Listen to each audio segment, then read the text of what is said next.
and that is to say that last year, Convention South readers and fans have voted to decide the best meeting sites in the South.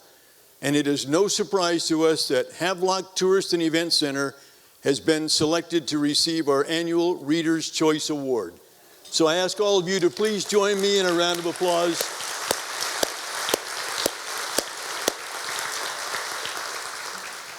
Congratulations to the City of Havelock and to Pam Holder, who's standing in the back. Pam, raise your hand, and her staff.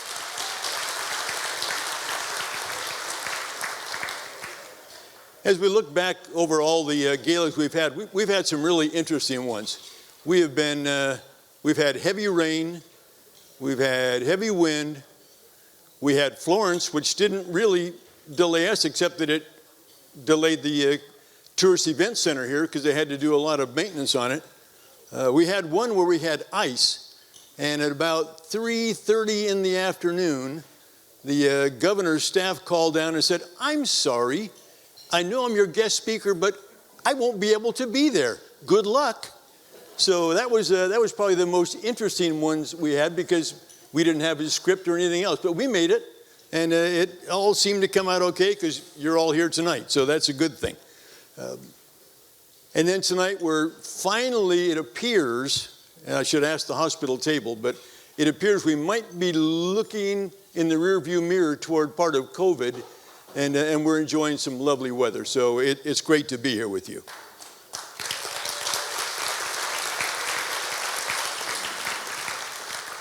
Of course, you're here for more than just a beautiful setting, which we have, a delicious meal, which you're going to get, and an incredible performance, just a few good reasons why this is a great country, and you're going to get that. But I know why you're really here, and that's because you want to know more about the ECAHF. So I'm going to tell you more about the ECAHF. But first I'm going to tell you we have special guests here this evening. Ben Ball is here because Congressman Murphy couldn't make it, but Ben is representing him. So Ben is an old radio man on 107.1, and I guess a mouthpiece for the congressman. Nice to have you here. General, now if you applaud for all of them, I cannot keep my promise to get you out here before midnight. So don't do that.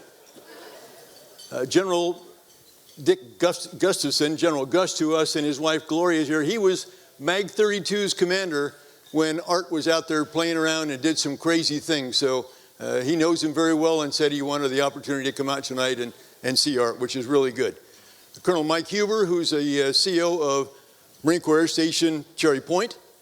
We have our County Commissioner, Theron McCabe. Theron, I haven't seen you yet. Are you? Nope, he's still making his way here. Okay, the City of Havelock, we have, I think, everybody. We have the mayor, we have Commissioner Corr and his wife Susan, we have Commissioner Josh Corr, Commissioner Karen Lewis and her husband George, Commissioner Danny Walsh and Ginny, and Commissioner Brenda Wilson and her son Randy. We also have the new city manager, Chris McGee from the City of Havelock. Chris, stand up, please.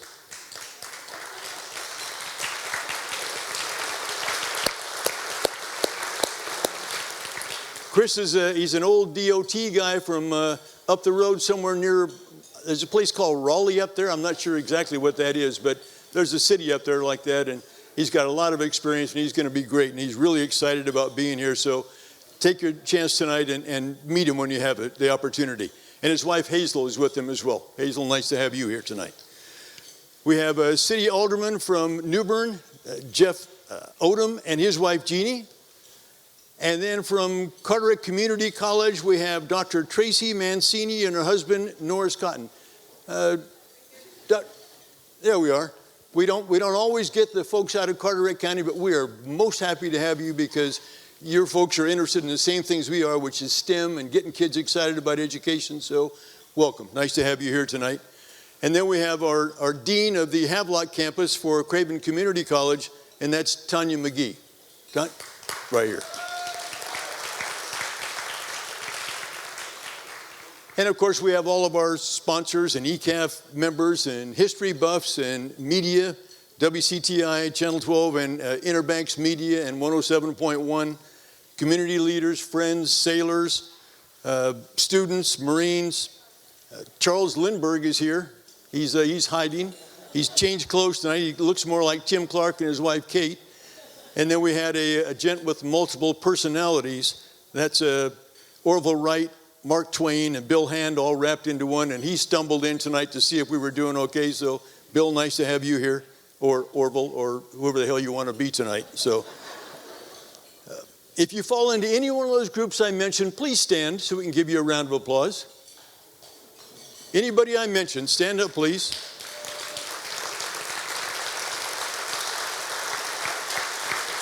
No, stay up. Stay up. Anybody I didn't mention, please stand. And everybody else, that's everybody.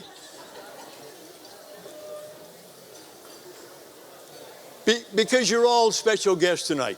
And now that we have you up, I'm going to ask you to join me in the Pledge of Allegiance, which is something that we should do every time we get together. And every time I do the pledge, I try to think of how fortunate we truly are. And I was reading the newspaper the other day and I had a chance to meet with these guys, some of the Iwo Jima veterans. But 2 days ago, in 1945, on Mount Suribachi and Iwo Jima, they raised our flag. Can you imagine how that must have felt to all those Marines and sailors and the 350 ships that were out there helping to shell the island?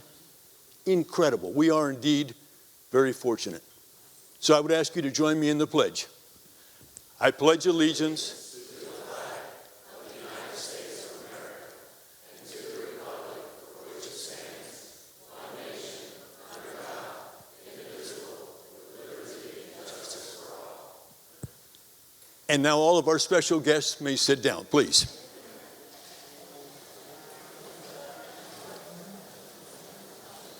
And it is my pleasure to introduce and invite up to the microphone here Mayor Will Lewis, the mayor of the city of Havelock. Will?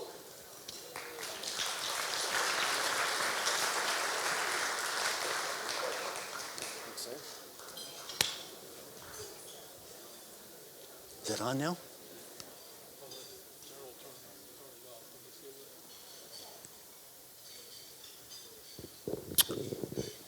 It's got more than one moving part. I messed it up. Sorry, Pete.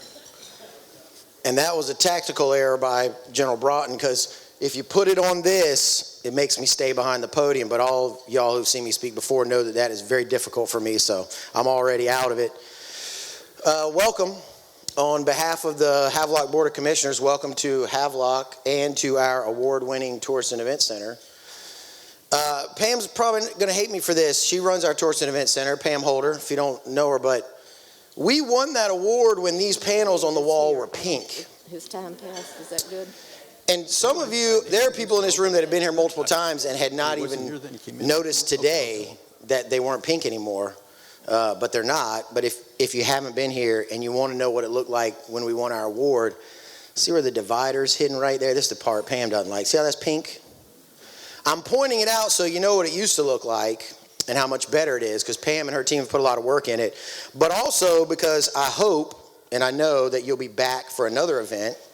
And when you do come back in a couple months for another event, that will also be changed and modernized, because we're in the process of modernizing a facility that already was award-winning. So if you're thinking about having an event, you should call our great folks here at the Tourist and Event Center. Does that sound like a sales pitch? It absolutely does, because it is. And it's because we're proud of it here. And if you haven't been here before, take a couple seconds before you leave, walk across the hall, check out the History of Havelock exhibit, which will tell you a little bit about the community that you've come to visit today. And also enjoy our aviation exhibits that are inside. And by the time you leave, it'll be dark outside for the static display. So I would encourage you to return, spend some time with those airplanes and enjoy them a little bit. We are proud of the building. We're equally proud of the Eastern Carolina Aviation Heritage Foundation. We've been doing this gala for a while. And like the General said, we've done this thing in ice and rain. And we moved it to February hoping we would avoid ice. We did not know that this February we would have one of the most beautiful Eastern North Carolina days that we've had in a very long time that we can all be grateful for. I want you to all have fun tonight, but in the vein of sales pitches, I also would love it if you would buy some raffle tickets. This gala is important, and the general will tell you all about it tonight, but the money that we raise at the gala is used for things like summer camps, fly-in events, and he'll tell you more about those and how impactful they are to our youth to get them excited about STEM and aviation, or specifically STEM through aviation. And we'd like you to support that. And you could win something pretty awesome. Adam Persky is here today, and he's going to fly you around East North Carolina if you win that one. If you are interested in a book, we're actually auctioning off a couple books about the Harrier. And then we have, I think, a model is the fourth one. But I would encourage you all to find one of these folks in red aprons, like my man Dr. Bill Fortney back here in the back with that red apron and that snazzy silver jacket, fellow NC State guy like myself. And before I close out and I say welcome, I'm having to find myself to set this disclaimer. And since I've got a group of several hundred, I'm going to make it real quick. So we have a brand new city manager named Mr. Chris McGee, who was introduced earlier by General Broughton. He's an NC State guy. I'm an NC State guy. Our former mayor, Mr. Jimmy Sanders in the back over there, is an NC State guy. What I need you to know is that the Board of Commissioners makes the decision as a group to hire a city manager. We did not choose Chris only because he went to NC State. We've been accused of that. It's not the case. Bob would support that if that was the case. But it is not. So I'm making that disclaimer here so I can stop having to make it individually. We chose Chris because he's a fantastic guy. He's going to do a great job for the city of Havelock and for the ECAHF on that team. So thank you all for coming. Have a fantastic night. Enjoy the event and the building. See you later. Thanks, Will.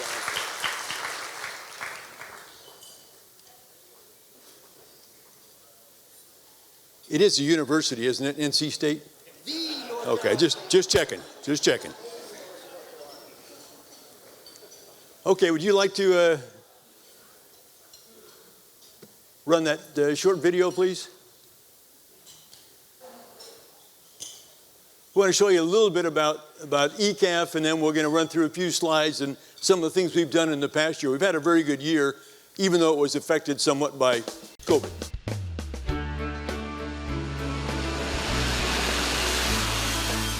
Eastern Carolina is home to over 100 years of aviation history. From the early 1900s, with Wilbur and Orville Wright taking flight at Kitty Hawk, to the turn of the century with our beloved Pedro,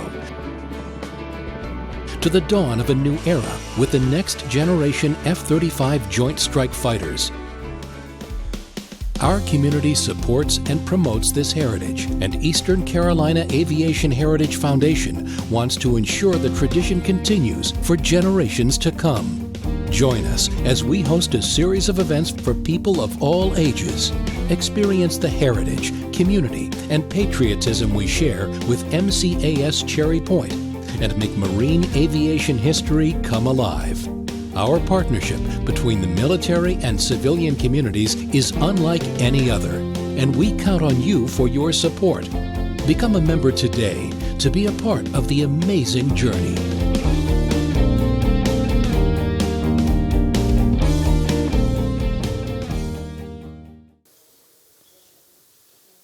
Okay, Pete, let's go to the next slide, please.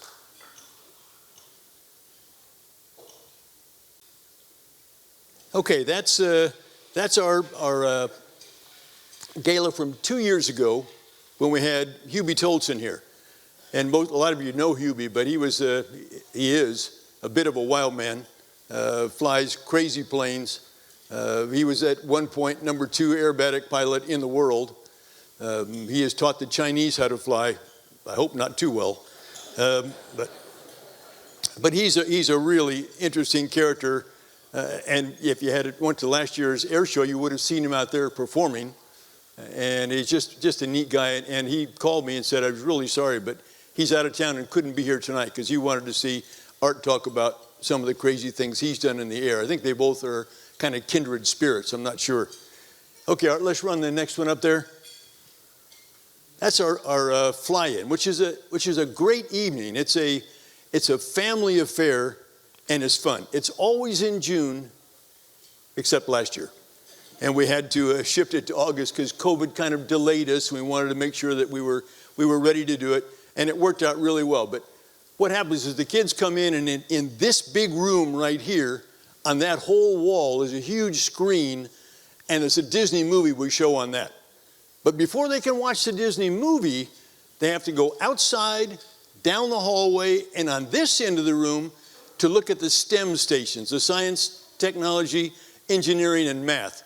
And we have spin chairs from aviation physiology, with the engineers from Cherry Point bring over their explosive ordnance demolition robots, and the kids get to drive the robots. We have fire trucks, ambulances. They all get to dress up and look like they're pilots, and then stand up on a little ladder up by the F4 and take a picture. When they go home, we hand them the picture so they can share it with grandma and grandpa and perhaps with mom and dad, but whoever they want to share it with, that's kind of their business. But it's always a fun thing. Let's go to the next slide too, Pete. Okay, that's our next thing, and that's the summer camp. And it's usually 5 groups, 50 kids, 10 in a group, and in each group you have 10 kids, 1 teacher, 1 engineer from the Fleet Readiness Center East, which is incredible to have. Last year we had 2 per group, and then you have a couple of volunteers. So 10 kids, a teacher, a engineer or 2, and a volunteer or 2 watching them. And it's a hands-on camp.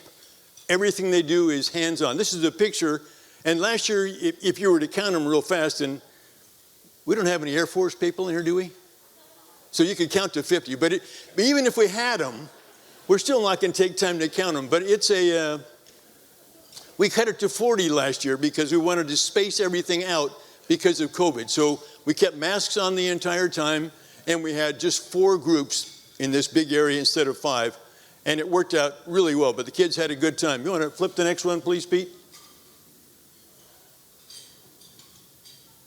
And this kind of shows you, I said it was hands-on, and it is. And you can see on the sides, they're building things. And last year, the theme was to the rescue. So the kids had to decide what sort of apparatus would I need to do a rescue if I was over a jungle, if the people I'm rescuing are in the water, if they're in the desert. So they had to pick the right colors, the right kinds of machines. And then their final test was you have to be able to drop something very carefully, like a parachute full of water or food to someone. So you don't want to smash it and break it. So your test is going to be at the end of the week. We're going to give you a raw egg, and you're going to package that. And then in that end of the building, we're going to raise one of those scissor lifts up to 20 feet, and then I get to chuck it out and see if it'll break or not. That was fun. So how does that relate to science, technology, engineering, math? Because all week long, they had to work and keep notes of everything they did. So we gave them some macaroni to see if that would break, some rocks, some steel balls, and then they could get all the padding and things they wanted around that, build a box and see what worked the best, and then keep charts on the wall. And they would write up there, okay, we used 7 cotton balls and did this and that, and it didn't work, or it get an up arrow. So then the next day they try something else, and by the end of the week, they're down to their final test. More than half of them made it. Pretty amazing when you think about it, because that's 20 feet, and that's how high it was, and then I actually tossed them up a little bit.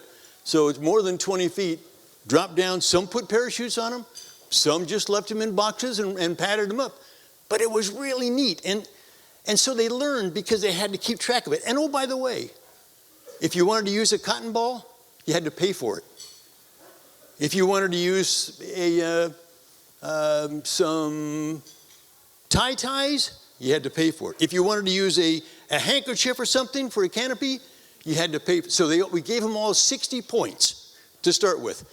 And they had to keep track of their points. So they couldn't just use any old thing they wanted. They had to keep track of it.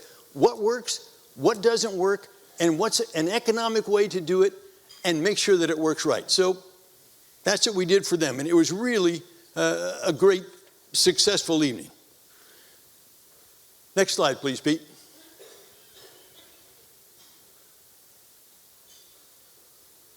The fall partnership. This is really fun, because then we go out to our members, to our sponsors, to people that have volunteered and helped us, and invite them to come into this room. And we had several restaurants that brought in some of their fare, their food, and so the people got to sample all that food, have a couple of beers, and then we said, and now you're going to do what the kids did during summer camp. You got some big eyes when you tell them that. So this year, they got to package an egg, and then we dropped it for them. Since they're adults, and they didn't have all week long to do it, we just raised it up to about 10 feet. And then if it looked like they were doing really well when they were working on it, then I would throw it up a little higher. But anyway, we had, how many, who was here? How many did we have that were successful? Right there, we had one. So it pays to be a kid as opposed to an adult. But it's a fun thing, and each year we do something. The first year we did it, we had stomp rockets. So they had to build their stomp rockets and then stomp them and see who went the furthest. And some of those were crazy because they were going all the way across the room and out that door over there. So, but the adults have fun too, but it's good for them to see what the kids do, and it's good for us and for the engineers and the other folks who help us make sure that these kids are learning and get excited about aviation. And that's what it's for. And that's what our galas are for as well. If we talk about Orville Wright, if we talk about Charles Lindbergh, we talk about all those things that we do. We've had speakers here that talked about the V-22, the F-35, but those are to get kids and all of us to get the kids excited about what can I do with education? Why is that important? Well, it is important. You don't have to have a master's degree. You don't have to have even a college degree, but you have to learn the basics and do them well and then be able to use them. Okay, next one, please. That's our schedule and kind of the save the date for what's coming up. The middle school camp. That's something that if you have questions, Tanya, raise your hand. Talk to Tanya. So these are middle school kids, and that's going to be July 18 to 22nd. The one below that is the elementary summer camp that we do right here, and that's July 25th through the 29th. And our enrollment is open right now. We've already got kids enrolling. We're only going to take 50, and we normally have 70 to 80 kids, and it is hard. They have to get a recommendation from their teacher, recommendation from the parents. They write an essay as to why they want to be here. I mean, it's competitive, which is, I hate to do, but you can only have so many in here and control it and make it work right. So it's a great way to go. Below that, the family fly-in is going to be August. Remember, it's always in July. It's in August this year coming up. And then we'll do our fall partnership event, but we can't do the dates on that until we see what the football schedule is going to be. And the other important thing, I mean, high school football, North Carolina? Yeah. So once we get all that stuff, then we'll set a time. And we're hoping to do the gala next year on the 24th of February. At least that's what our plan is right now. Okay, next one, please, Pete. Okay, a couple of years ago, we started an ACES honor roll, and this is to honor people who have done special things in aviation. Some of them have passed on. Some of them are still with us, and they've done really neat things. You'll see some names you recognize up there, but it's a way for us to just remind all of our friends, remind the families that are here, and to honor those that we think are really doing some special work in a field that around here is incredibly important. I mean, the Wright brothers, you look across the street, you got the Institute of Aeronautical Technology, you got people learning to get their A&P licenses there. The community college has now got a deal with the airport where kids can go over there and get their hours. And the country is going to be hurting for commercial pilots here very soon. So we need people to get into those fields and start studying and start becoming some real good kids for us. Next one, please, Pete. Sponsors. We have 2 title sponsors this year. The Carolina East Health System has been a title sponsor, I think, when Orville was here, or pretty close to that. They have always been one of our big, strong supporters here, and we appreciate that very much. We also have our good folks that are up here from the Civic Federal Credit Union. They couldn't be here tonight, but as a lot of our sponsors do, if I can't be there, they'll say, well, please use my table and invite some young Marines or someone to take our seat. So how about all of you young Marines that are here tonight, stand up for me. Young Marines, get up, come on. That's you guys, get up.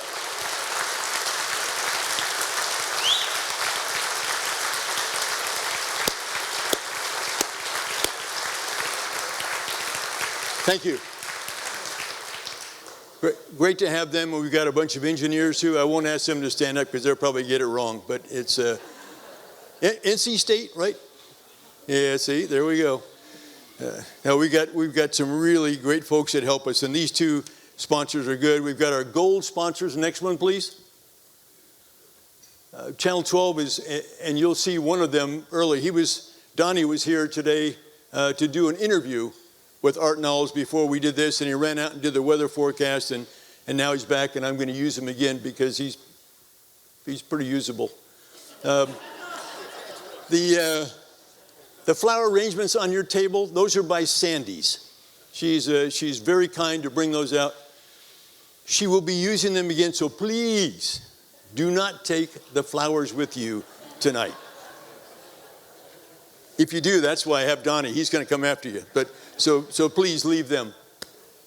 And of course, the city of Havelock is always, this is their building.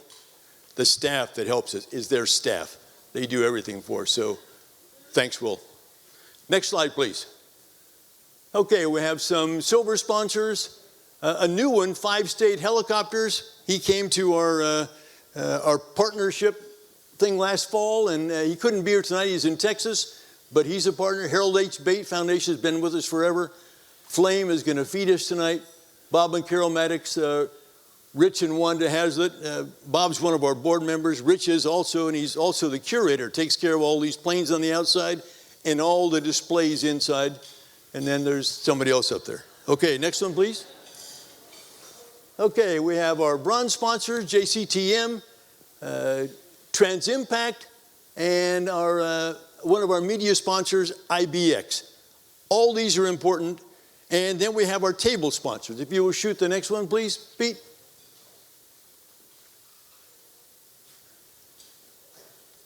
There we go. Now, why am I showing you this? Again, some of them couldn't be here tonight, so there's still a tag on your table. It says who actually purchased the table for you this evening. But the reason I show you all these is it'd be nice if we support our sponsors. We've got a lot of great folks who support the things that go on, nonprofits and other activities. So when you see one of these places you need something, look in your program because all those sponsors are listed in your program. And if they have it for you, go out and use them and tell them where you saw it and thank them for being good sponsors for us. Okay, next up, please. And we'll hold that one for a minute. It's important that I think that you know who's on the ECAHF board. So I'm going to read their names and ask them to stand when I do it. George LeBlanc, Dr. Bill Fortney, Jimmy Green, Walter Phillips, Bobby Maddox, Will Lewis, Brenda Wilson, Chris McGee, Adam Persky, Rich Hazlitt, Barry Fetzer, Mark Mino, Mary Beth Fennell, and Rhonda Murray. These folks work all year long to help with all these events, the fly-in, the summer camp, the special events like this. So a round of applause for our staff. Thank you all.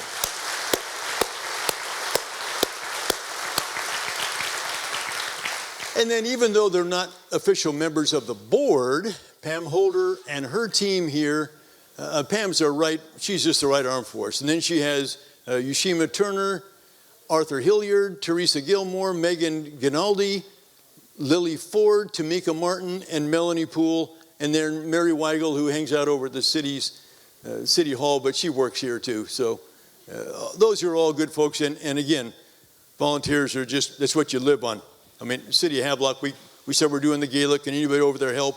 Kim Walters, Tiffany Baker, Annette Fryer, J.C. McVickers, Sue Steinhauser. Todd always does some good work getting things set up for us. Mary Weigel, Brett King, neat. Jerry Sanders, the mayor's wife, where are you? She helped us because anytime you're doing an occasion this large, you have everybody you know they're going to be there, and then they're not. And then somebody else is, and then they're not. So she was up late last night putting together the list of who's sitting at what table. So if you don't like your table or your table mates, go get her afterwards. We have a photographer tonight. She's in the back, Jen Merlot. She used to be the Single Marine program, the face of that, and now she works and runs Bluefin Artistry. She's a great helper. Table decorating, Charlotte Bulia and Catherine Bennett.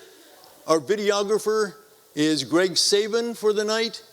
And we had an assistant yesterday. We said, we've got to put that jet together. When Art brought it in comes in a trailer, the wings come off, the horizontal stabilizers, those things on the back that go like that, they come off, but you have to get under there to do it. So we found a guy who's about 6'93", and his arm's about 8 feet long. Is that right, Art? And he reached under there as we're holding the wing and reached under there and put the bolts back in, and there it is. So and Corporal Payne couldn't be here tonight, but what a great help he was. So if you ever see a guy who's 6'93", thank him, because he did some good work for us. Audio visual, Pete Benson always does a great job, and Pete, we thank you for that. So I hope you can tell from the things I covered, it's been a busy year, and it's been a successful year, and we have really enjoyed it. When you go out tonight, if you go out that door right over there, turn left, the first big display case there, look down, and you're going to see a new item that General Gustafson loaned to us last week to put on display. So we're always trying to put up something new in these cases, and Rich is the curator, he takes care of the cases, and I think it's very important that we show people a little bit about the history. We're frugal, but we have to spend some money if we're going to do good things for kids and education. So we have some opportunities tonight. You can join the ECAHF on your below your cake on both tables. There's a form, and you could fill that out and sign up for an ECAHF membership. It's an annual type thing. They're very inexpensive. That would be nice.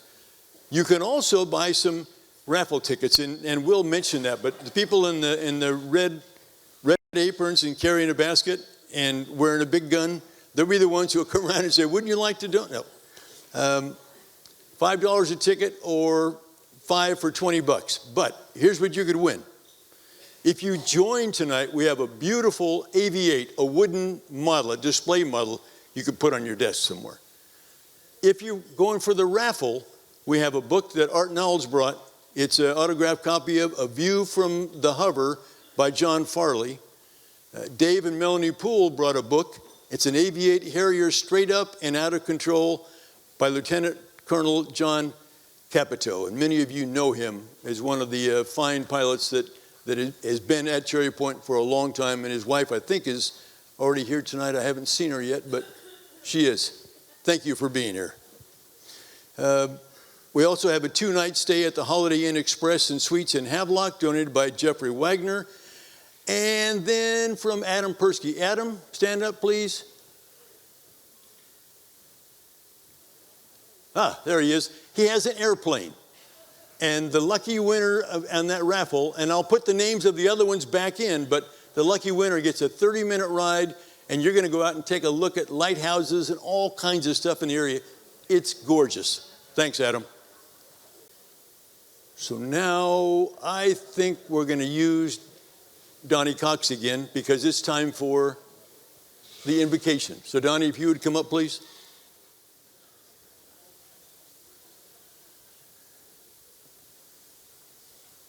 Let's pray. I didn't touch it. I didn't touch it, Pete. Here, whisper in my ear. Talk to my tie. Talk to your tie. This'll work. That'll work. Let us pray, everyone. Dear Heavenly Father, thank you so much for the opportunity to be here tonight to see what we can do for the kids and to set out the programs that directs and certainly enriches the lives of these kids. And Lord, thank you for each person that is gathered here, and remind us, Lord, that you're always here to help us as well, and bless this food to our body in Jesus' name. Amen. Thanks. Okay, now, instructions. There aren't any. We are going to break for the meal. The meals will be served to you. They're coming from the flame, so you know they're going to be good. While you're enjoying your meal, a couple of our board members are going to come around and just offer you the opportunity to buy raffle tickets if you wish. No amount is too large. And take a couple of minutes to look at the cabinets outside. But if you've not looked over here yet, Art's going to talk about his jet that he brought in, we put together last night. That's incredible. And why did you invite Art Nalls? Are you an old friend? Well, since yesterday, yes. But that's when I met him. But one of our guys said, this is somebody you need to meet. So I did. He's a Marine. He was in real estate for a while. He's an air show performer. And now he goes out and plays with Navy ships pretending to be a cruise missile. I mean, this is not your normal guy. He built this when he was a student at the Naval Academy. This bicycle, I hope if you haven't looked at it yet, you need to come up. At least blow the horn. That's it. And you can look on the internet and see him riding this thing. So you're going to need to come up and take a look and just say, how in the world could anybody ride? He was a little younger then. But just as good looking, you're right, yeah. So again, why would you have him be here? Well, it kind of fits what we like to do with kids. We want them to sort of follow through, we call it the engineering STEM camp, but follow the engineering steps. You discover you got a problem. And then you sit down and you start making some drawings and you think through this. And then you make the real thing, and as soon as you do, you start trying to make it better. And that's what we get the kids to do, and that's what Art has done. And I found a bunch of quotes which I think fit him pretty well. These are interesting ones. If you think you can do a thing or you think you can't do a thing, you're right. That's Henry Ford. That's Art Nalls. I'm sure people looked at him and said, well, you're crazy? You sure as hell can't build a bike that's 5 inches tall you're going to ride. So he did. Another one I really liked. When everything seems to be going against you, remember that the airplane takes off against the wind, not with it. That's Art Nalls. The same kind of thing. And then our greatest weakness lies in giving up. The most certain way to succeed is always to try just one more time, which is good.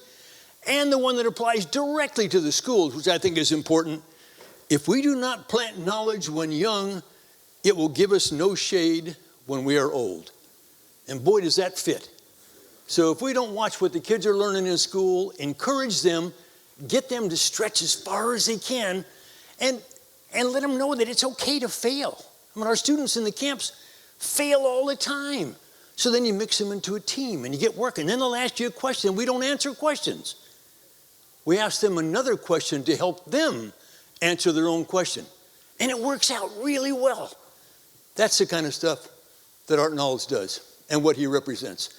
So without blabbing anymore, Art, would you like to address this great crowd here?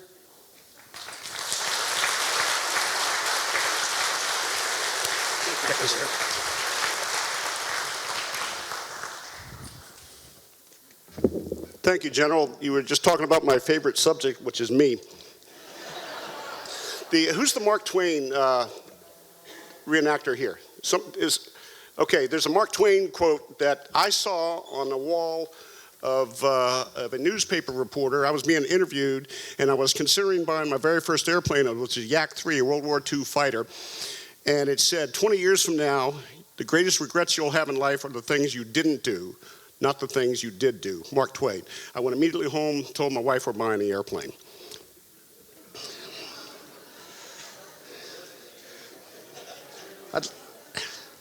I'd like to thank you all for inviting me here to spend this evening with ECAHF here, because it's always a pleasure to come to North Carolina, where we've got so much aviation history. And by the way, there's a lot of people in this room that are part of that history, that have been flying for 40, 50, 60 years, some even maybe even older than that, and good friends here that I've known for years. As much as any person can have a hometown after having spent 20 plus years in the Marine Corps traveling around, Cherry Point, North Carolina fits that bill for me. We always love coming back here. We've got good friends, and by the way, Peggy Bulin threatened me that if I didn't tell the story about her flying in the backseat of my L-39 at the Cherry Point Air Show, wearing high heel shoes, a skin-tight flight suit, and a red feather boa, and she said I had to tell everybody that she did a great landing. She did a great landing. Something just, are we up? Okay. Everybody knows, I'm sure everybody in this room knows some of the history, non-aviation history, that Pepsi-Cola was invented in New Bern, North Carolina. But you probably didn't know, a little lesser known history, that copper wire was invented right here at Havelock, North Carolina. 2 Marine warrant officers got into a fight over a penny, and that was copper wire.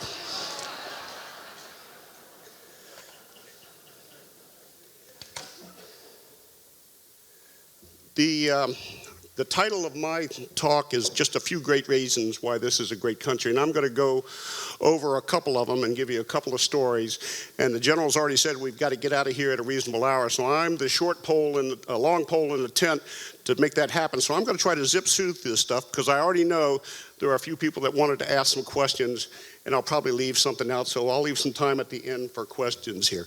If you just listen to the evening news, you might come away with the impression that this country is systematically flawed, that from the very beginning, we're built on a foundation that needs to be corrected. Well, I don't believe that, and I don't think you should believe that. That the country is so bad, it's barely worth strapping a couple of inner tubes together or climbing in an overcrowded boat and crossing 90 miles of open water to make it to southern Florida, or to strap everything you own on your back and go through a couple 100 miles of treacherous desert under the control of some ruthless people, just so you can get here and start at the bottom of the economic rung. But last month alone, 186,000 people that we know of did just that, came into this country. You're fortunate enough that we live here right now, and you have the same opportunities, and almost everything is available to you. I'm going to leave you with 3 rules tonight that almost guarantee success. And I'll go through them as I'm talking about my talk, the 3 separate rules that almost guarantee success. And the good news is that most of you who are in the Marine Corps, you already know them. It's stuff you did from basic land nav to other things, and if you just follow those rules, you're almost 100% guaranteed of success.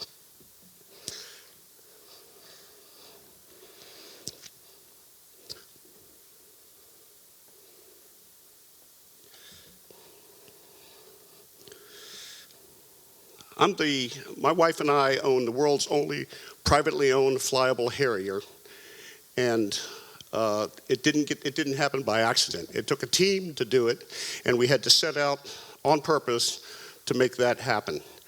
I'm going to give you one example of a story from somebody's opinion of the United States who had no vested interest in it being a good opinion. It was a Russian. In 1991, I was the class desk for the Harrier in Washington, D.C. Pat, my wife, sitting over there, was a support contractor, and on December 26, 1991, the Soviet Union collapsed. We won. We won the Cold War. I went to my boss, was a program manager, and this airplane right here, this is a Yak 141. And now that the Soviet Union had collapsed, almost everything they had was up for sale. And I said, boss, we need to take a look at this airplane. It's supersonic, it's vertical takeoff, vertical landing, same thing as the Harrier. It can do a short takeoff and short landing, and it's supersonic. It had 80% of the characteristics of what we were looking for the next generation of Harrier, the F-35, what we have right now. And I think we can buy this thing. I seriously said, I think we can buy it. Now, when the laughter stopped at that, he says, we'd have no money. And I said, I think we can get this thing for $50,000 or $60,000.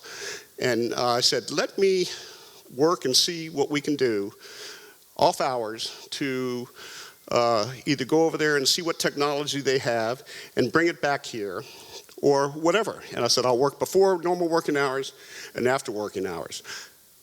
Pat and I put together a plan. We found funding for it. We went to Farnborough and later off to Russia several times. I went several times. Pat went several dozen times at least. And we found some things in that pile of manure that we could use for our airplane. One is the 3-bearing, fully articulating afterburning nozzle. That's the back of the airplane there. F-35 has that. It also has an automatic, I think the F-35 has an automatic ejection seat. We were very interested in that, and the US government bought 12 of them. And so we started that 30-some years ago, but we had a very good relationship with a Russian scientist, Eugene Gulubkov. He's passed away now, but he was the genius behind the automatic ejection seat, the K-36 ejection seat. We paid them, I think the number was $50,000 to write a report of how they did it, and they gave us all the secrets of how they did that. Now the payback for that was he got a chance to come to the United States. Now the Soviet Union had just disbanded and very limited contact with the West and very limited travel that people from the West got a chance to come to the United States. But Gene did. We brought him here to the United States. Pat was his official host. I helped in with that. And he came to Washington, D.C. in the springtime. Now, if you've ever been to Washington, D.C., it actually is a very pretty city in the springtime. The snow melts away, the smell of urine on the street, the homeless people come out and they're starting their spring panhandling things and whatnot, but the city really is a beautiful city, and that's not what Moscow is. Moscow is dirty, diesel engines, sooty, muddy, a complete change from there. And he said, there's two things I want. By the way, Gene speaks excellent English and reads excellent English, probably better than 95% of the people in this room.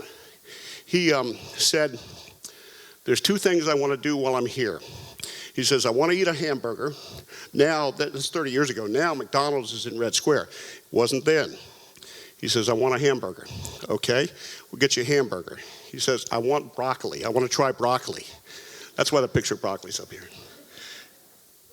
I said, broccoli? Why would you want to do broccoli? He says, well, I've seen pictures of it and I've read about it, but I can't get my mind around the fact that it's a flowering vegetable and you eat the whole thing.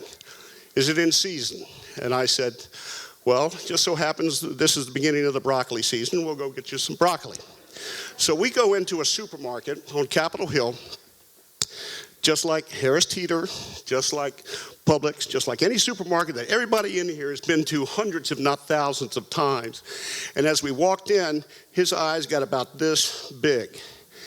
He immediately went to the first row we went to was the pharmaceuticals. And he picked up bottles and he's reading the detailed ingredients and active ingredients on these things. He understands it. He understands it better than I do. And he's reading this, says, you can buy this here? And I said, yeah, just take it, put it in the cart, and we'll pay for it on the way out. And he says, well, The medicine in Russia is free, but we really only get Robitussin or Russian aspirin. And if that's not going to cure you, you're probably going to die. So he was amazed that we could buy some of the stuff and spent a couple of minutes on the pharmaceutical aisle. Then we go to the meat section. Now just think about it. Every meat section you've ever been in, they probably have a live fish tank, maybe some lobster there. They certainly got fresh shrimp, all kinds of seafood that you can imagine, and he'd never seen that. He just was amazed that you could buy this kind of stuff. Then we went to the rest part of the meat section and think about how many different types of bacon we have, how many different types of sausage, how many different types of lamb, pork, ground meats. The wall went from here all the way to that wall, and he just could not believe it. And he said, "Is this normal?" And I said, "Yes, this is a regular department store." Well, then we go to the vegetable section looking for broccoli. And think about the vegetable section in a standard supermarket. We had 4 or 5 different types of apples, citrus fruit, bananas, everything you can think of. I had to look through it to find the broccoli. Oh, here's some broccoli. We got the broccoli, we took it home. And that's when the epiphany hit him. Because in Russia, their stores, the meat section was basically bare. You had to know when the meat was coming in. You probably had to work a side deal with the butcher, maybe a little black market, something going on or whatnot. You had to do that, and the vegetables they had, let's see, they have potatoes, they have beets, they have carrots, they have onions, cabbage. Somebody help me out here. They probably have a few more, but I bet they don't have 10. Not a whole lot of vegetables, not nearly what we had there. And that's when the epiphany hit him. He said, "I love my country. All my life, I have been told that socialism, government control of industry, agriculture, and most businesses could do the best job for the most people, could make opportunity available for the most number of people." And he said, "Now I know it was all a lie." And I said, "Yes, Gene, it's a lie." That's one reason we got a great country.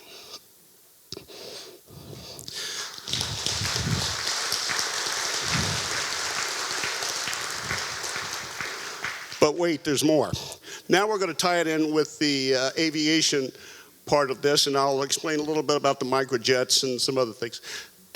Most of the time, the FAA is, they get in the way of things. Let me just put it that way. You have to satisfy the paperwork and whatnot here. But really, their emphasis, there's nobody here from the FAA, are they? Good, because I need an N number for the 2-seat Harrier here. Their job is really safety. And it's not so much the safety of the pilot, it's the safety of the people on the ground. So you can, in this country, you can design just about anything you want as an airplane for the people interested in STEM.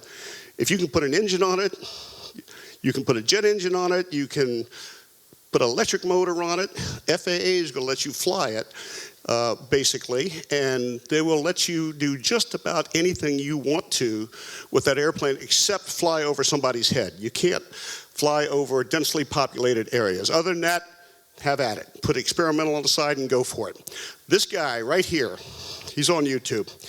He built this airplane out of styrofoam, electric motors, and some batteries, and they let him fly it. He flew it at Oshkosh. On the other side of these green panels, it says Lowe's Home Improvement on it.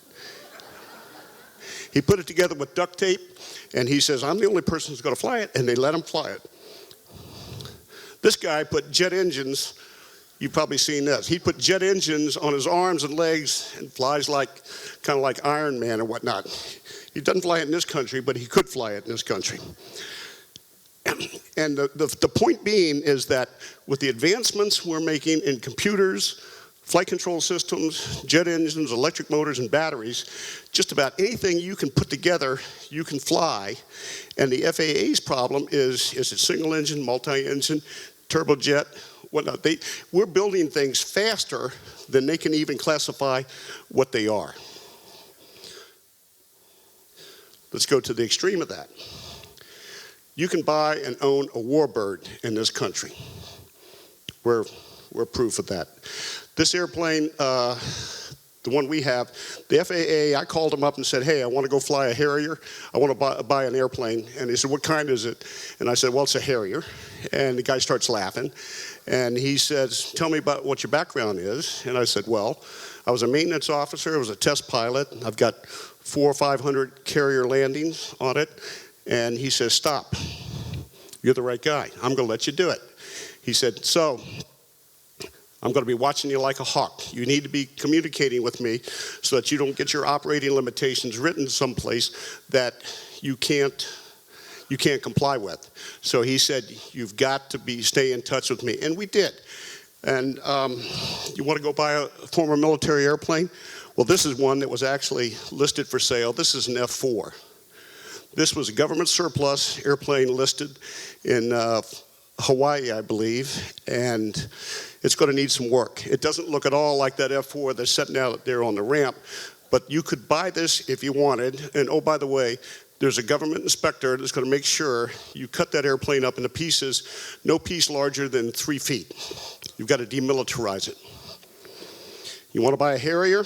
Oh, skip one. This is what most of them look like. It's going to take a lot of work, and it's really just for spare parts. But I found an ad in the paper, and I had an aircraft broker over in the UK looking for it, and said, we've got one. Quite a difference between this airplane. He said it's complete, it's intact, it looked like it just flew in the other day. Get your money together and come over here to the UK. So Pat did the airline reservations for me. I called my bank and said, hey, I need some money, I want to buy an airplane. By the way, I'll take questions at the end. That's one question I won't answer is how much I paid for it. I got to have some secrets, and Pat's in the audience, I don't want to tell her. So, flew over to the UK, met a buddy of mine who was a Harrier test pilot. He took me out to a field. I climbed in a helicopter. I actually did the navigation in the back of the helicopter. The guy couldn't read a sectional. And landed in a farmer's field, picked up by a car, went to an airfield, and this was hiding behind the door. Completely legal, by the way. It just sounds like a spy novel. And we did a one-page contract in the middle of the field. I called my bank using his cell phone and wired him a third of the money, and I said, I need 30 days to come up with the rest of it. He says, okay. We signed a one-page contract in Sharpie because we only had one piece of paper and a Sharpie. He faxed it back to the airport where I flew out of.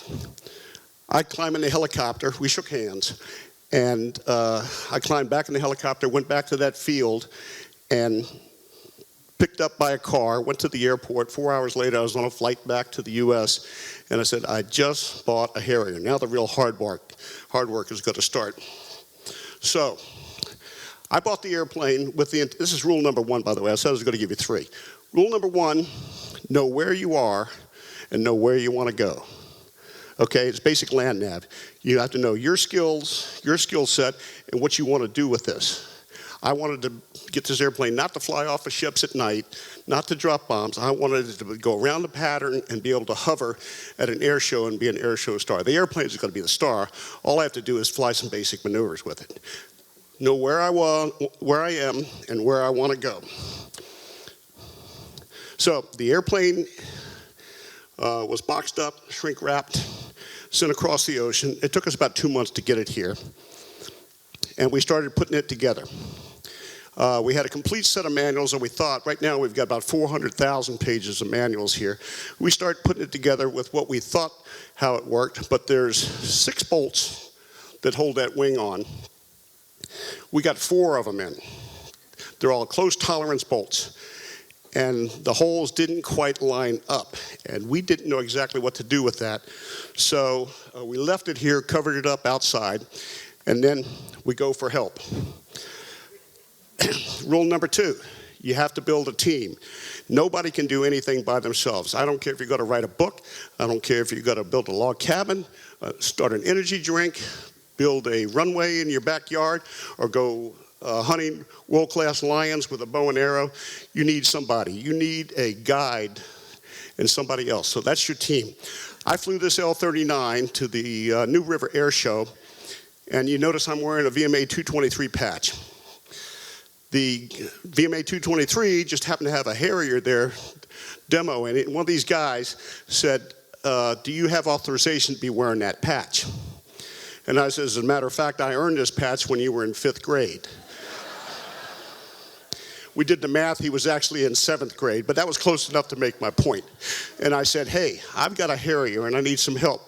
And another person in the audience here, George, ran an ad for me in the local paper saying, help wanted.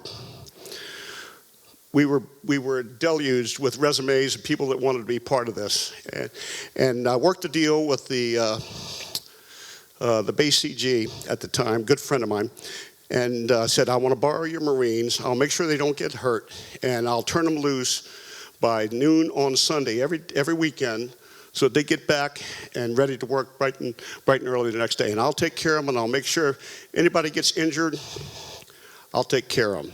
So we had half a dozen Marines show up for several weekends, go over the airplane from top to bottom. They took the nozzles off. They did the engine inspections, and they helped putting it together. And it turns out the 6 bolts on the wing, I said, well, did we warp the wing? And he said, no. It's always bent like that, twisted just a little bit. What you do is you get somebody with the biggest rear end you've got and set out on the wing, bounce up and down until the bolts fit in. So I was qualified for a job.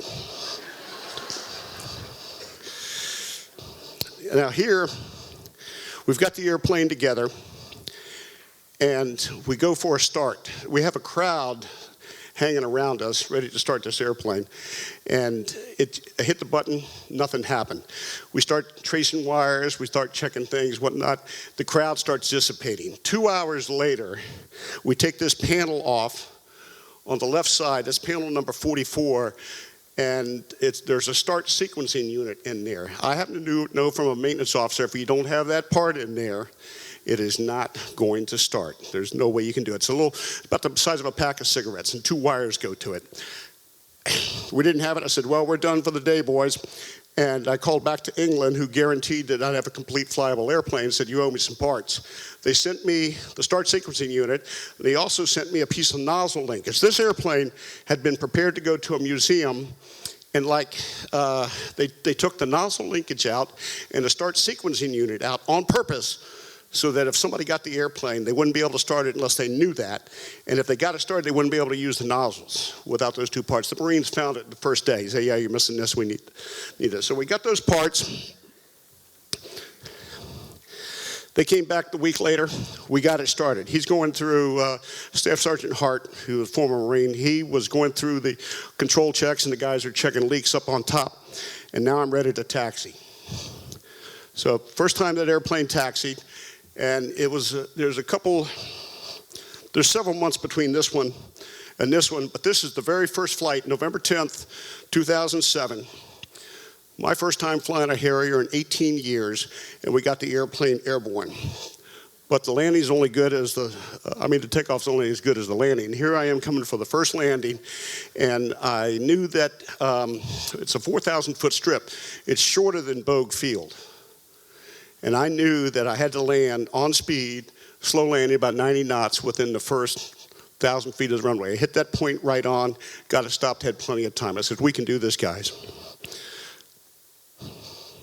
Second flight, not so good. Had a complete hydraulic failure, Hyd 1 failure. And I hadn't hovered in over 18 years. Now I got to hover to get out of this, declared an emergency, went to Pax River, did a vertical landing. We didn't know if the airplane could handle it, didn't know if I could handle it, and the landing gear obviously didn't come down because we didn't have a way to blow it down.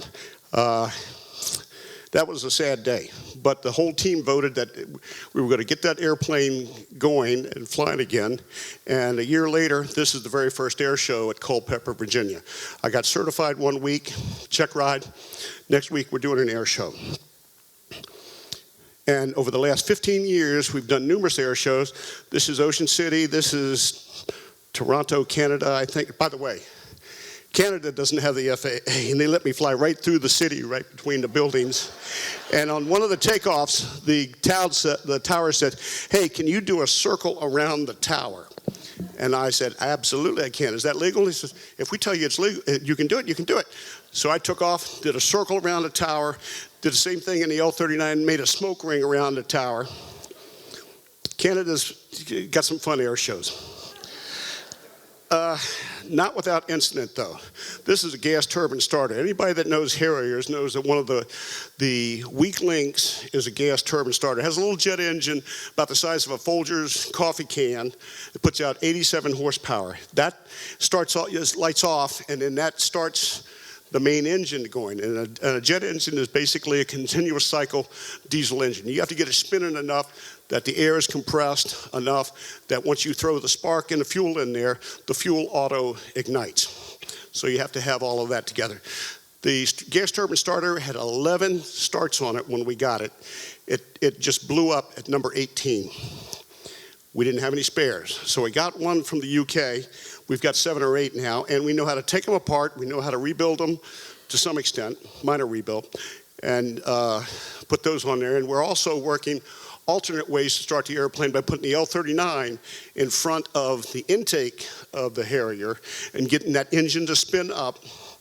And we're very close to getting a start. We've had a couple hot starts and a hung start, but we're very close. We think we know what to do on that. The second problem we had over 15 years, this is the main landing gear. And it's a very delicate piece of hardware designed to take the shock of an airplane coming down on a carrier and maybe the carrier deck coming up to meet it. And we had some problems with that, but we found a couple surplus ones and we changed it. So we got a flying airplane, flown air shows for 15 years. And the other people I added onto the team, this is Joe Anderson, retired Major General test pilot. When he's flying, I'm his LSO. When I'm flying, he's my LSO. This is right after his check ride, first time he'd flown a Harrier in 10 or 12 years or whatnot. And he just went over, during one of the flights, he went over 2,500 hours. When he retired from the Marine Corps, he was just a little bit shy at 2,500 hours. And so we got him over 2,500 and he got his pats. He was real happy about that. The second person we have is Colonel Jenna Dolan. She's the first female Harrier pilot in combat.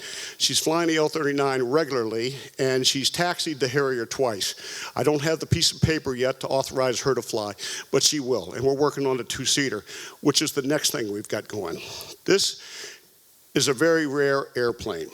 They only built 46 of the AV-8A T4N / early generation of 2-seat Harriers. We've got one. There's one in Wales. There's one in Australia. We're the closest to flying of any one of them. We've got ejection seats. We've got avionics. We hope to have an end number this week or so, and then we've got to come up with a maintenance plan, and we've already got one for the single-seater. So we've got all the steps laid out for us, and we think we could do it.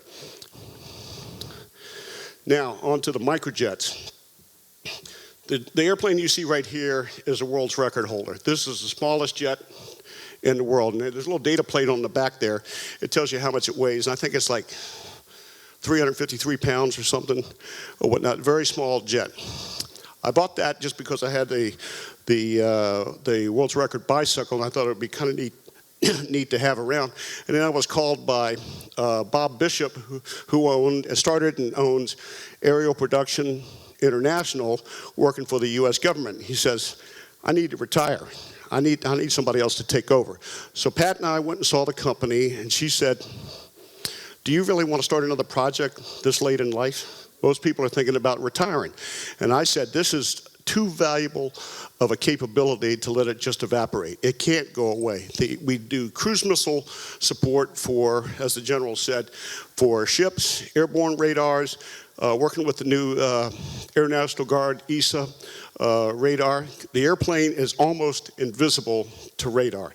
It's the size of a dinner plate. This is next to the L-39. You can see how tiny this little airplane is. What we bring to the table is that this airplane was put on a pedestal in an anechoic chamber and measured its radar signature, radar cross-section, various frequencies, 360, 360. All of that data classified. I don't have access to it. But for the right customer, we put them in touch with the custodians of that. That's what we bring to the table, because with a GPS, that airplane knows exactly where, it's ultimate stopwatch. That airplane knows exactly where it is for the GPS, and the GPS for the same stopwatch for the radar knows exactly what the radar was doing, travels out the speed of light, comes back, and they can measure about what they saw and what the airplane was really doing. Here's one of our operational missions. The pictures don't do it justice until you see the airplane in person. And by the way, since we're all here for ECAHF and trying to raise money, if anybody wants to climb in that airplane, I'll let you do it if you're interested and get a picture, but I'd like you to make a donation to ECAHF. I'll make that offer right now.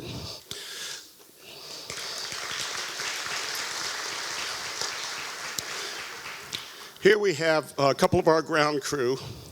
And you can see we have several ground crew for each pilot as he straps in. It's tough to get in and it's tough to get out. I'll just tell you that right off the bat. And it's tough, as we found out yesterday, it's tough to get underneath that airplane to do anything. This is Rachel. She's one of our mechanics. She's skinny enough to do it. None of the pilots are, because part of the pre-flight's looking at the bottom of the airplane.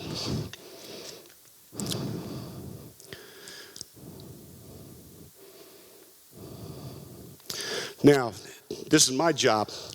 I fly the airplane, but I also get a chance to be the operations duty officer. So I will sit in the trailer. We plan our missions by computer to a portion of a minute, probably 10 seconds, and to a 1/10 of a gallon. And then when we come back, we'll measure the fuel, we'll measure what the pilot did, and then correct our models so that we're accurate with that.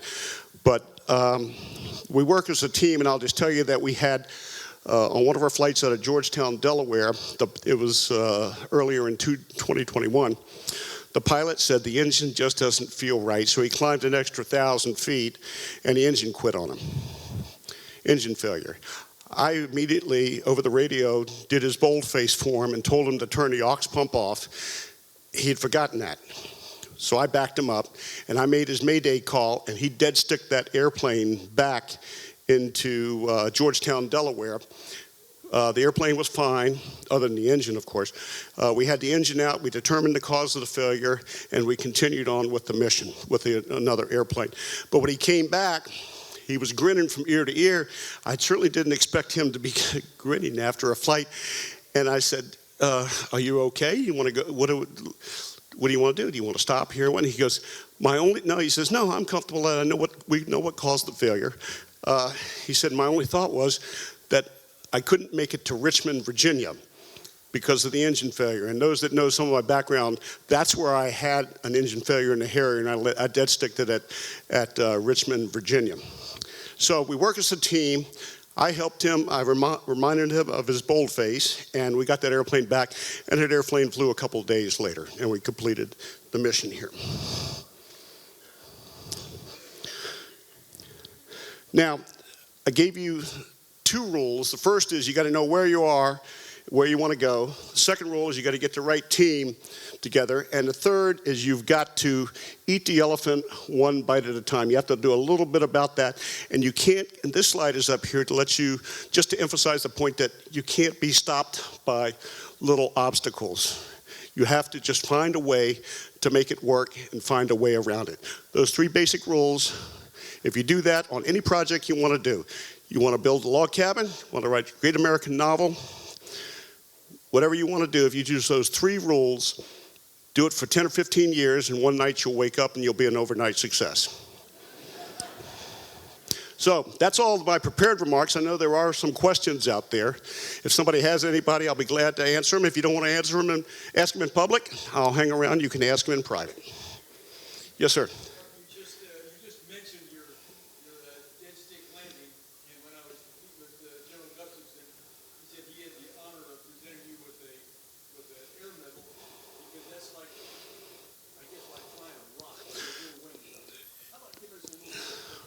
Well, it's better to be lucky than it is to be good.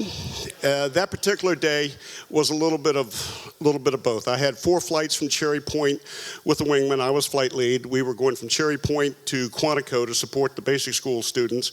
Go up, fly a couple close air support runs, pop up attack, come back, land, get it. I had 4 flights scheduled that day. On the second one, as I was letting down out of altitude, the controller said, "Are you the same Shank 04 that came up here earlier? And I said, yeah, same one. I got 2 more. So I'm talking right with the guy. And I just happened to pass over Richmond International, and it had snowed, so there's a white runway, a black strip of asphalt there against the white background right close to the city. And I was 180 degrees out, and I watched an airplane take off, so I knew which way the landing runway was. And as soon as I pulled the power back, the engine banged, popped, and my wingman said, "You're on fire." So I instinctively shut it down, and asked the wingman if I was still on fire. That would be a mandatory ejection. He says, "No, you're not on fire now." And I told the controller that I've lost my engine. I'm going to land at Richmond, get everybody out the way, and I know which way the runway is. And he said, "You're cleared to land. You've got 9,000 feet of runway. If you need anything else, let us know." And I instinctively went through a couple go, no-go points. If this happens, I'll stick with it. If this happens, I'm going to point it away from someplace else. I made those decisions multiple times, and everything seemed to be going my way. I got the gear down just prior to touchdown. The gear speed's 250, and I said, I'm going to lower the gear at 250. I'm very fast. 250 or 200 feet, and they both happened at the same time. And I punched the gear down. The Harrier, if you don't know, the Aviate had a push button for the landing gear, up, down. Pushed it down, and the 4 gear came down 1, 2, 3, 4, a millisecond before I touched down. And I had gone through an air start, and the engine was doing something.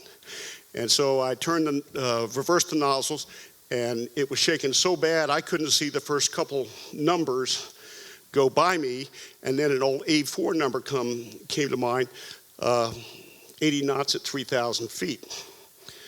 And I hit 80 knots, and I was looking at the number 3 board. I couldn't see the first one land. It's right there in front of me. I said, well, I made that number. And I got stopped and had about 50 feet of runway left. Big pile of snow, and the airplane all of a sudden just took a shake so bad it scared me. I just shut everything down and jumped over the side. So it was unpowered.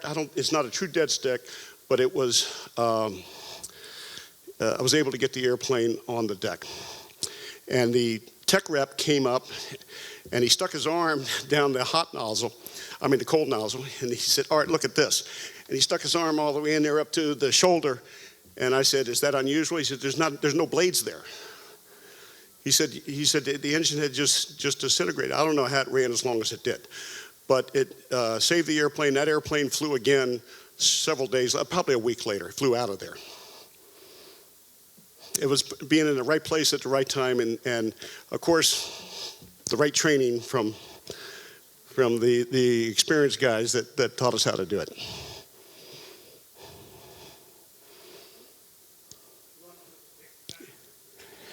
Yeah, luck. I'm not denying that. By the way, speaking of that, every Harrier I've ever flown, I carry a rabbit's foot with me.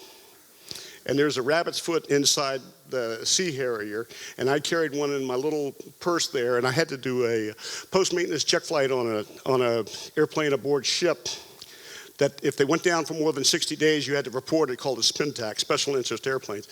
So we would put one airplane down, and we would bring we'd get close to 60 days, and the supply guys were trying to help us out and everything. They didn't want to put them on report. So we would take parts off one airplane and put another airplane down, became the cannibalization bird. And it was my job to fly them right after we put them back together. And I took my rabbit's foot on one off the coast of Beirut, rubbed it all over the airplane for extra luck.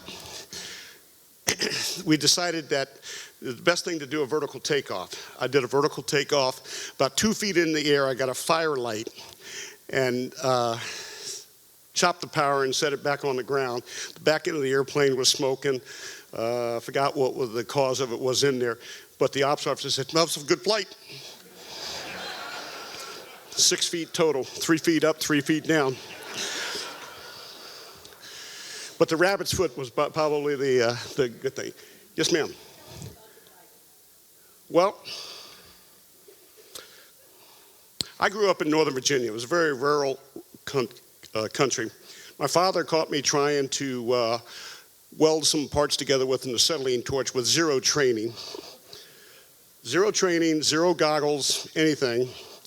And he said, no, stop this. We're going to figure out how to do it right. So he had a guy teach me how to weld properly. And I cut grass around the neighborhood, so I saved up enough money to buy some oxyacetylene torches. My basic material was bicycles. People would throw a bicycle away, and I'd bring it home. My mother really didn't care for that. But I'd bring them home, and I'd cut them apart, and I made one bicycle about this big. I still have it. And I thought, well, how small can I really make one? So I went for looked in Guinness, and they said the actual record was 8 inches. And I said, well, I can make one 6 inches. And so I made it 5.5 inches and wrote to Guinness. And they said, well, you kind of tied the record. And I went back, modified the bike, got it under 5 inches, and they said, you've got a world's record.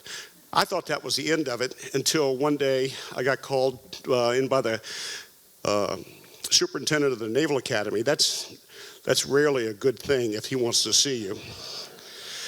And I walked in, and I reported, and he said, I just got a phone call from David Frost. He says, you've got a world's record for a world's smallest bicycle. Would you like to be on TV?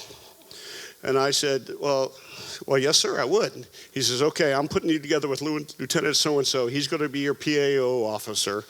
You're going to go to New York. You're going to film this thing, turn around, and come right on back. Okay, so we go to New York. I'm making $26 a month. That is my total monthly pay. I was out of money by the time we made it to the hotel and to the front desk. Everybody there had their hand out like this, and $1 here, $1 there, whatnot. They put me in a suite that was bigger than the house I grew up in. It had a fireplace. The Intercontinental Hotel had a fireplace, and I couldn't find a bedroom. There had a couple of bathrooms in there. It was gigantic, but we couldn't stay. I just changed, and I met the PAO officer, and he said, this is unbelievable. I wish we could stay. We couldn't. We went and filmed the show, and it was going to be aired just before the Army-Navy game. So I'm wearing a midshipman blue blazer, double-breasted blue blazer with a white shirt, tie underneath of it. And I said, it's going to be aired just before the Army-Navy game. So I took a Beat Army bumper sticker, put it on the back of my shirt, covered it over with the jacket, and I asked the public affairs officer, would this be okay? The public affairs officer said yes. The producer said, we love it. The cameraman knew it, and only 4 people knew about it. David Frost did not know about it. And as I did that, I had a little theatrics to it, as I have to take my jacket off and turn toward the cameraman, and there was big Beat Army bumper sticker. And it aired just before the game, and it was very popular at the Naval Academy. And after that, there were several other TV shows that the older people in here will remember. I've Got a Secret, To Tell the Truth, What's My Line, Mike Douglas Show. And it got to the point where I was getting close to graduation, and I did not want to be known as the guy with the small bicycle. So I kind of retired it and let it sort of just go like that. Oh, absolutely, absolutely. I wrote it in front of the Guinness people in London. And Norris McWhorter summoned all the people in the big office building, top floor of an office building. He said, we want you to come here and witness a world record attempt. And I climbed on it, rode it down the hallway, turned around, and came back. Can't write it now. Any more questions? Well, I'd like to say again, it's been an absolute pleasure to be here this evening and supporting ECAHF. And I hope you realize that you're using your superpowers by supporting ECAHF, superpowers for good rather than evil. And please continue to support them. Thank you.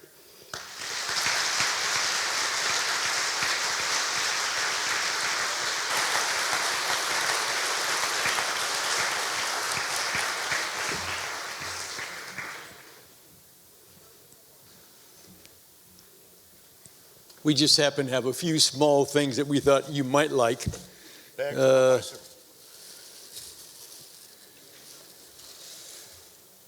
This is our poster for this evening's show, which I'm sure Pat loves you to put stuff on your walls and all. So, the whole basement so this will be for that. Thank you. Let's see, what else we got in here?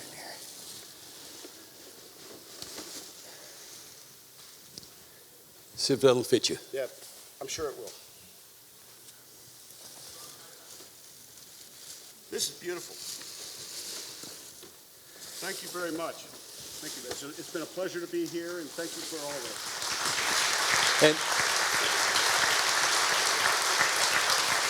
And somewhere else in there, I can't feel it right now, but there's a coin, and on one side of the coin is the ECAHF logo, and on the other side It's is yeah, it's a coin you put there. yeah. But it's not $1 trillion coin. No, it's not like yours. Okay, well, why don't you auction that off? Add that into the kitty for the when you draw for stuff. What we've got here is our challenge coin says 1 trillion BD dollars on it, and the exchange rate this morning was 250 billion BD dollars to $1 US.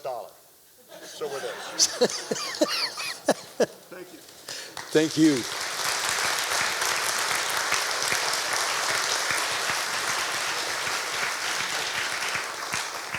Well, now you see what I meant. He absolutely understands teamwork, which is so important for us to talk to our kids about. He understands engineering, he understands failure, and he understands how to fix it after that, and he knows how to drive through and get things done. So Art, you've just been exactly what we had hoped you would be. So thank you very much. I'd like to make sure we thank all of our sponsors for tonight, our title sponsors, gold, the silver, the bronze, all the volunteers who've done so much, our table sponsors.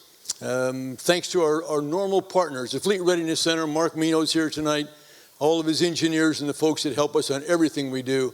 City of Havelock, NC State, the IAT, MCS Cherry Point. Thanks, Colonel Huber. WCTI. Donnie had to look because he's got to get back on the air. Yeah, it's a tough life. And he's wrong half the time. That's okay. That's what weathermen do. They train him to do that. You're wrong half the time, you get paid. If you're wrong less than that, then you have to work for it. Okay, and another thank you to Smoke and the staff from The Flame, a really great job, and to Pete for putting up with me, messing with the microphone and doing all that stuff. Thank you very much. He always does a great job, and we appreciate it. Thanks to all of you for being here. This is important. We think what we do with the kids is crucial for the future, and we can't do it without help. So thank you all very much. Please drive carefully, and if you would like to, call us, volunteer, come out and watch the summer camps, watch the fly-ins, be a part of the partner program in the fall. You watch these crazy engineers at work. They do some really neat stuff. I mean, they're fun, and they have fun with the kids, and they're a little closer to their age than I am, maybe a smidgen. And the kids really appreciate that, but they don't answer questions either. They just ask them another question, which is how we all learn. Thanks, good night, drive safely.